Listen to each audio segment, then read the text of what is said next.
Hello! Welcome to my kitchen, not my kitchen, my parents' kitchen in Malta, where I am currently in lockdown.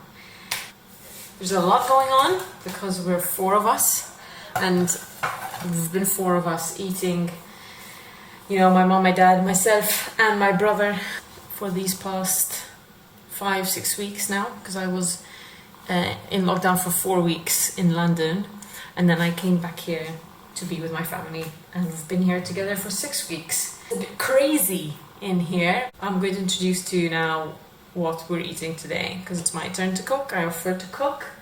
I can cook many Maltese dishes for you, but actually since, I've been in London for 4-5 years now in the UK, and I've picked up other recipes along the way. I enjoy cooking other dishes. And one of my favorite dishes is actually, I cheated a bit because I already started cooking. But it's actually jacket potato. Jacket potato is totally not something we have in Malta. Like, it's not Mediterranean at all. Correct me if there's somebody there from another Mediterranean country that really loves jacket potatoes. But as far as I know, it's not. It's like, and it's very much an English thing. And I remember the first time I went to the UK, I was an Erasmus student and I was studying. I was 19 years old, and a friend of mine, we went there together, two of us went there together, and we found this like fast food place that was called, I can't even remember, but like Spud or Spud, and I remember thinking, Spud? And I was like, pretty sure that's a potato. But what are they doing? They're just selling potatoes. And sure enough, they were selling potatoes. But it was amazing, and I couldn't believe that you could do so many things with potato, and like that it could just be the main thing of a dish. Like for us, it's very much, Mediterranean cooking is very much something you put on the side, with meat and veg, and when you mash it up, and but we don't have it as the main thing. So yeah, and I really liked how simple it was. So now it's actually something that I cook quite often when I'm usually in London. It's just so easy. It's easy. Potatoes are cheap. Great. Potato is life. Life is potato. I actually made a reference to a video known very well to the Maltese, so that's a bit of an inside joke. Sorry, but yeah, potato is life. I'm now gonna make the chili con carne sauce. The potatoes are ready. What I did with them was, you keep them in the skin. Those are but local Maltese potatoes. I bought them with the soy, covered in soy. So I gave them a good wash. And then I pierced them I actually stabbed at it with a knife. I think it's just way easier than a fork. So I stabbed at them with a knife, and then I put some olive oil, coated them in olive oil and pepper, and salt, not pepper, salt. Put the oven on 170 degrees Celsius, and I chucked them in, and I left them there for about an hour and 20 minutes. And what you're hearing right now is onion and garlic and some olive oil. So we add all the mince first, and then we've got a can of red kidney beans, and then we've got the pomodori pelati. So it's like whole tomatoes in red sauce, and tomato sauce. I usually just use like a passata, like a normal, but we have these around, and they're massive. Like, look at the size of this can. This will feed 4 people. We need this. More of this. So I thought, why not use the whole tomatoes? It comes in red sauce, and it's chunkier. It will make the sauce chunkier. I'll cut up the tomatoes as best I can in the pan. And there we go. Now you might say onion and garlic. What's that about? You have to keep in mind that we are Mediterranean people, and this is going to be a chili con carne without chili. What does that make it? You may say, hey, that makes it a bolognese sauce with some beans. And maybe you're right. We're trying, okay? I actually love spice. There was a time where I couldn't handle any at all. Like, I have a very fond memory, I say fond, of me trying Indian food for the first time when I was in the UK, again in Canterbury, when I was studying on Erasmus at 19.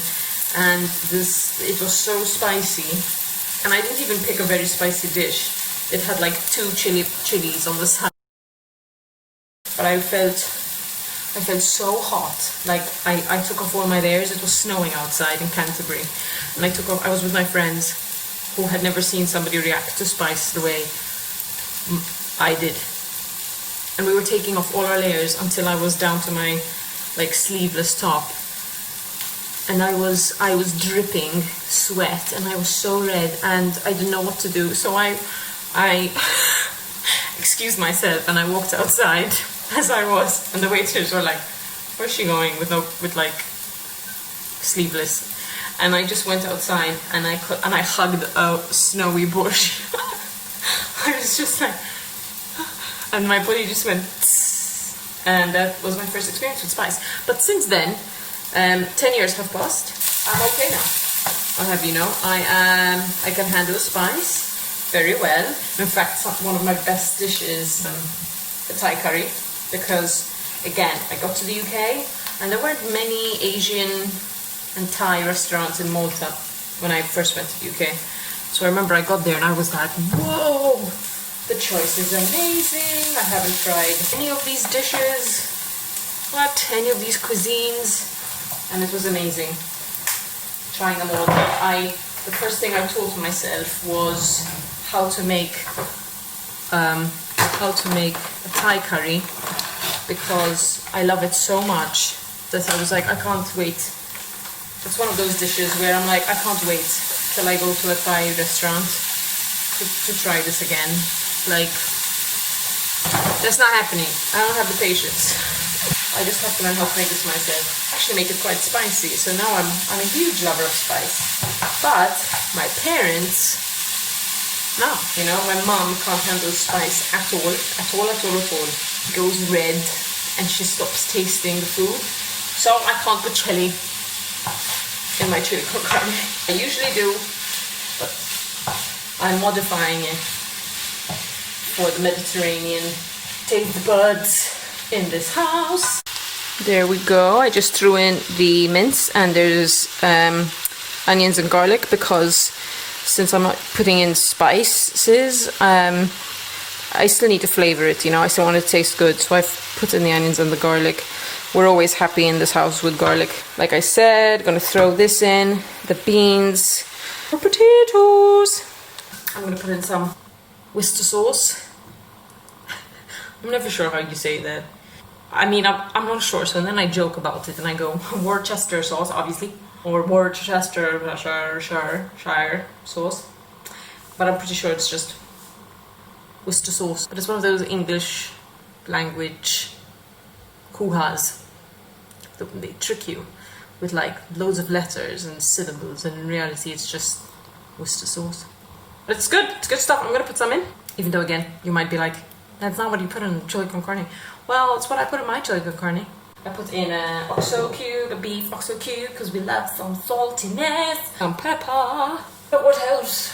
Got the meat, we got the beans, this is the sauce. I'm gonna cut up those tomatoes, because at the moment they're still whole.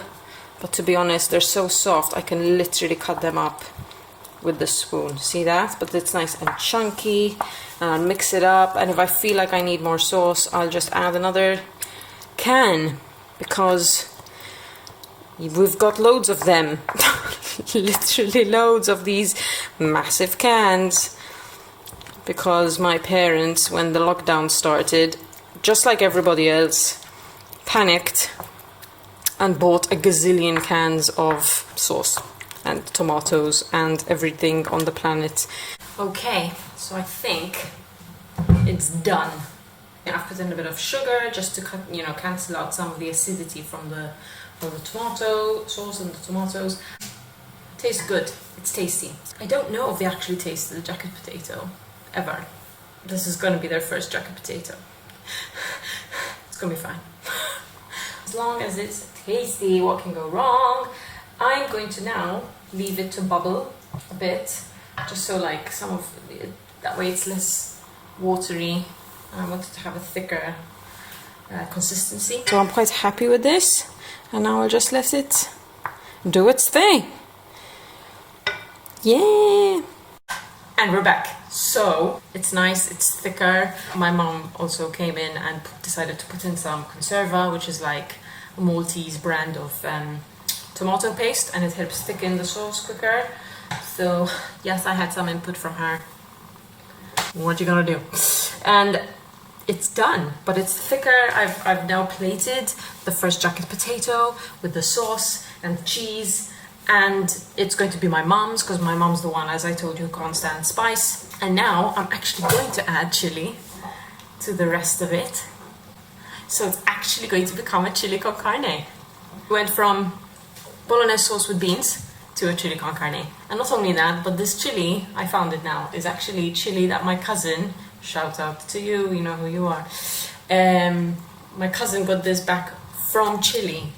So it's chili from Chile. Can this chili con carne be any more chili con carne? God. The great thing about making a jacket potato at home is that you can have as much sauce as you want.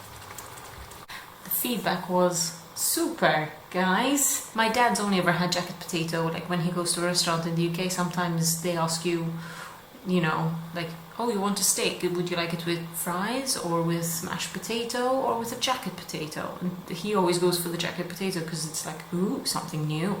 So it's a jacket potato on the, like a tiny one on the side of like your steak and your veg. He's never had the jacket potato as the main meal, so he was like, interesting.